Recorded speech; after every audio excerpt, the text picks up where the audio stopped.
बहुत खुशी हो रही है हमें ये बताने में कि 3 दिन लगातार चलने के बाद आज चौथे दिन आखिरकार हम बाबा नगरिया में प्रवेश कर रहे हैं। ये इलाका भूत बंगला कहा जाता है, यानी कि एंट्री पॉइंट, बाबा नगरी का ये एंट्री पॉइंट कहा जाता है। यहाँ से मंदिर की दूरी महज अब 2 से 2.5 किलोमीटर है, लेकिन इसके पहले श्रद्धालु जो है वो स्नान लेते हैं। कहाँ लेते हैं स्नान श्रद्धालु?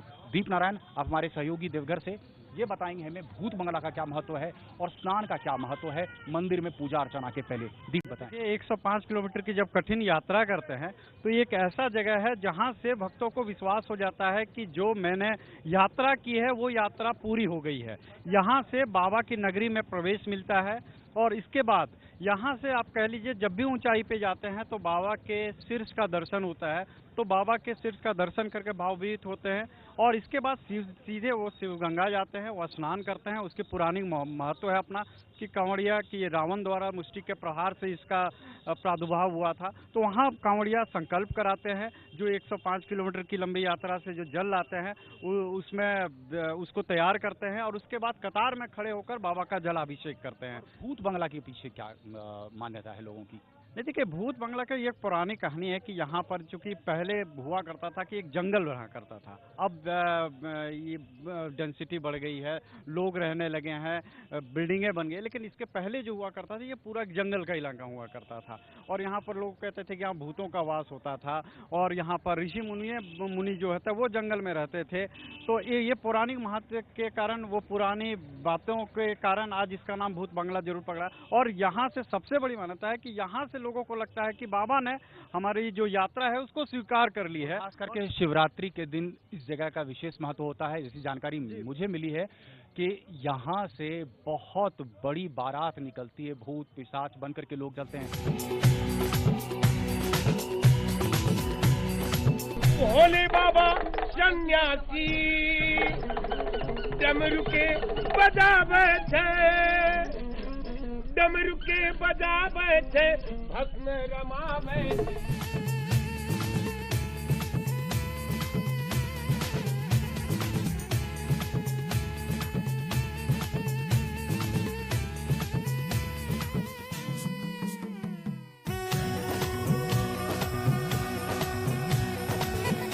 तो सुल्तानगंज के उत्तर वाहिनी गंगा में श्रद्धा की डुबकी लगाने के बाद आखिरकार 105 किलोमीटर का लंबा सफर पैदल ही तय करते हुए हम आ पहुंचे हैं बैद्यनाथ धाम। अभी शिवगंगा में हमने डुबकी लगाई है।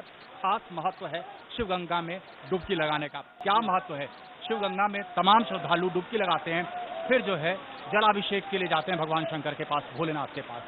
ये शिवगंगा पवित्र सरोवर मनुष्य द्वारा निर्मित नहीं है, ये मैंने रावण द्वारा निर्मित। रावण अपना मुक्का प्रहार करके पाताल गंगा को निकाले थे और उसके बाद वो अपना आचमन करके शिव जी को उठा के फिर लंका ले जाने के लिए सोच रहे थे। उसी में रावण द्वारा अपना मुक्का प्रहार से पाताल गंगा से निकाला गया है।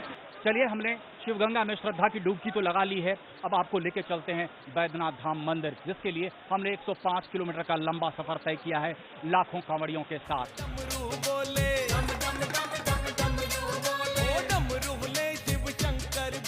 हर महादेव, हर हर महादेव, हर हर महादेव। शिव भोले, बम बम भोले, शिव शंकर भोले, हर हर महादेव। हमारी 105 किलोमीटर की यात्रा का ये एक पड़ाव है, लेकिन ये अंतिम पड़ाव नहीं है। कहा यह जाता है कि यहाँ के बाद बासुकीनाथ धाम जाना अनिवार्य है। लेकिन देवघर के इस मंदिर कि क्या है इतनी महत्ता, क्यों है इतनी महत्ता, क्यों लाखों की संख्या में कांवड़िए यहाँ पर आते हैं, जलाभिषेक करते हैं। हमने जलाभिषेक भी कर लिया, भगवान शिव के दर्शन भी कर लिए। हम जानना चाहते हैं यहाँ के एक प्रसिद्ध पंडा से, आखिर क्यों है इतना महत्व देवघर के इस मंदिर का, इस शिवलिंग का, क्यों इतनी बड़ी संख्या में लोग इतने कष्ट में यहाँ पर पहुँचते हैं, उत्तरवाहिनी गंगा में जल भरते हैं और उसका यहाँ करके जलाभिषेक करते हैं भगवान शिव का। ऐसे तो श्रावण मास में किसी भी शिव तीर्थ में दर्शन करना बहुत ही फलदायी है। उसमें से अन्यतम 12 ज्योतिर्लिंग बाबा बैद्यनाथ ये हमारे 9 में हैं और इन्हें कामद लिंग के रूप में भी जाना जाता है। बाबा बैद्यनाथ के कामद, तो थोड़ा हमारे दर्शकों को समझाएंगे कामद लिंग क्या हुआ? शिव पुराण के शिवेश्वर संहिता में लिखा गया है कि इदम तु कामना लिंगम सर्व काम फलप्रदम। भक्त जलार्पण के द्वारा अपनी अभिष्ट कामनाओं की सिद्धि जिन लिंग की पूजा से प्राप्त करते हैं वह कामद लिंग कहलाता है। वास्तव में कामद लिंग का अर्थ होता है समस्त कामनाओं को पूर्ण करने वाले महादेव।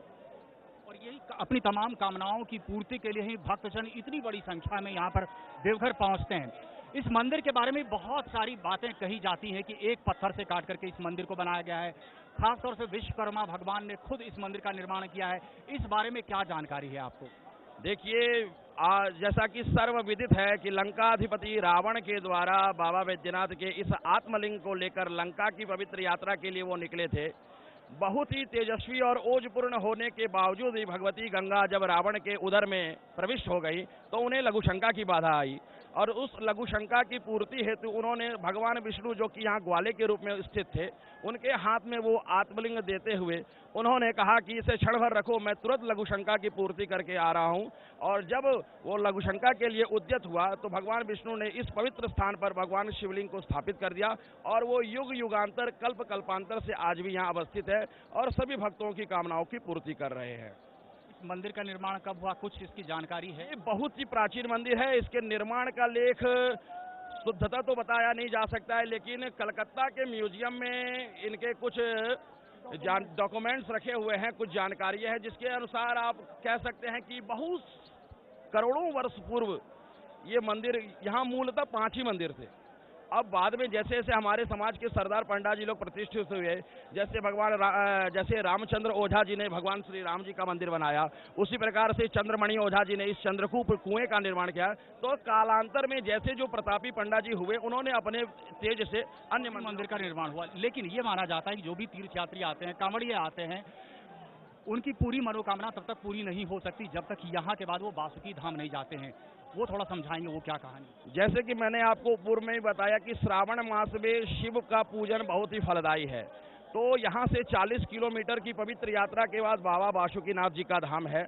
स्थानीय बासुकीनाथ के कोई जमींदार थे जिन्होंने अपनी मनोकामना की पूर्ति के बाद वहाँ पे शिवलिंग की स्थापना की जो बाबा बासुकीनाथ के नाम से जाना जाता है। ऐसे कुछ लोग उन्हें नागेश्वर नाथ के भी रूप से जानते हैं, लेकिन नागेश्वर गुजरात में मूलतः है, तो इस भ्रांति में न पड़े कि वो ज्योतिर्लिंग है। हाँ, लेकिन वो शिव का पवित्र धाम है और भक्त ये समझ के पवित्र कांवड़ यात्रा करते हैं कि एक जल मैं बाबा बैद्यनाथ को अर्पण करूंगा और दूसरा जल बाबा बासुकीनाथ। मंदिर के बारे में ये कहा जा रहा है कि एक ही पत्थर से इस मंदिर का निर्माण हुआ है।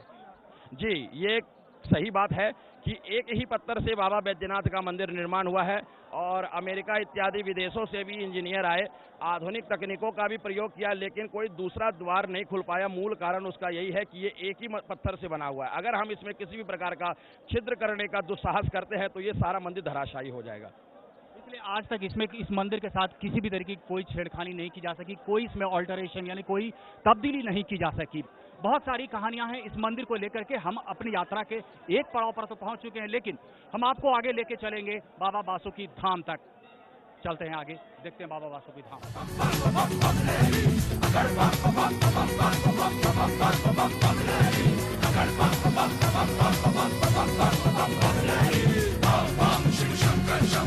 बाबा धाम में जलाभिषेक करने के बाद अब हम आ चुके हैं बासुकीनाथ।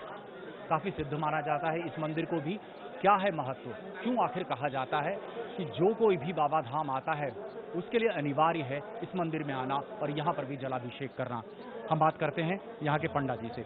आप बताएं हमें कि क्या महत्व है आखिर इस मंदिर का, क्यों वो लोग जो देवघर आते हैं उनके लिए अनिवार्य है इस मंदिर में आकर के जलाभिषेक करना। बम विश्वनाथ, बम बैद्यनाथ, बम बासुकीनाथ, देवाधिदेव महादेव बाबा बासुकीनाथ, ये सुप्रीम कोर्ट 12 ज्योतिर्लिंगों में 8वां स्थान इनका है और यहाँ सभी तरह की कामनाओं की पूर्ति होती है। इसलिए लोग यहाँ वहाँ पूजा अर्चना के बाद यहाँ आते हैं और इसीलिए 2 कांवर ही भरा जाता है, जिसमें एक कांवर बाबा बैद्यनाथ को और एक कांवर बाबा बासुकीनाथ को लेकर पहुँचते हैं। 2 अलग अलग जल भरा था, हमने भी भरा था। एक हमने वहाँ देवघर में डाला और एक यहाँ बासुकीनाथ में चढ़ता है। सर, ये सुप्रीम कोर्ट है। यहाँ शारीरिक के मंदिर के स्वरूप के बारे में थोड़ा बताएंगे आप हमारे दर्शकों को? यहाँ के मंदिर तो बाबा बासुकीनाथ, मैया पार्वती, काली भैरव, आनंद भैरव, काल भैरव, तारा, षोडशी, भुवनेश्वरी, छिन्नमस्तिका, भैरवी, बगलामुखी, अन्नपूर्णा, लक्ष्मी, मातंगी, धूमावती, ये सब मंदिर है। 22 मंदिर है। तरीके का मंदिर है। मंदिर तो प्राचीनतम मंदिर है ये। प्राचीनतम। क्या ये भी देवघर की तरह ही एक पत्थर से बना हुआ मंदिर है? जी नहीं, ऐसा नहीं है। ऐसा नहीं है, ऐसा कोई नहीं है। और श्रद्धालुओं की क्या मतलब किस तरीके की भीड़ देखी जा रही है? सुप्रीम कोर्ट मानते हैं सुप्रीम कोर्ट। जी, यहाँ सभी तरह की कामनाएं पूरी होती है, चाहे वो आर्थिक हो, शारीरिक हो, मानसिक हो। देखने को मिल रहा है खास करके सावन के मौके पर बहुत बड़ी तादाद में श्रद्धालु पहुंच रहे हैं। जी, यामे सदंगे नगरे तिरम्बे विभो सितांगं विविधस्य भोगे सदभक्ति मुक्ति प्रदमी समेकम श्री नागनाथम शरणम प्रपद्ये। तो सभी तरह की कामनाओं को पूरा करने वाले बाबा बासुकीनाथ हैं, इसलिए यहाँ कांवरियों का ज़्यादा जमावड़ा रहता है। और यहाँ सिर्फ बैद्यनाथ के रास्ते से आने वाले लोग ही नहीं, यहाँ और भी कई रास्ते हैं लोगों के आने के। ये मेला 500 किलोमीटर में फैला हुआ है। सुल्तानगंज से बासुकीनाथ भाया देवघर, सुल्तानगंज से बासुकीनाथ भाया बांका, बरारी से बासुकीनाथ, और जो है सो बटेश्वर नाथ से बासुकीनाथ, भागलपुर से बासुकीनाथ, बूढ़ानाथ से बहुत लोग जल लेके चलते हैं। इसलिए इस मेले का रेंज काफी महत्व और बहुत बड़ी संख्या में यहाँ पर भी श्रद्धालु आते हैं जलाभिषेक करने के लिए। हम भी यहाँ आ पहुँचे हैं। अब से कुछ वक्त के बाद हम भी जलाभिषेक करेंगे और उसके बाद ही हम किसी तरीके का कोई भोजन ग्रहण कर सकते हैं। और इसी मंदिर के साथ हमारी यात्रा को अंतिम विराम होगा, अंतिम पड़ाव होगा और उसके बाद धर्म के बाद हम कर्म के रास्ते पर चलेंगे।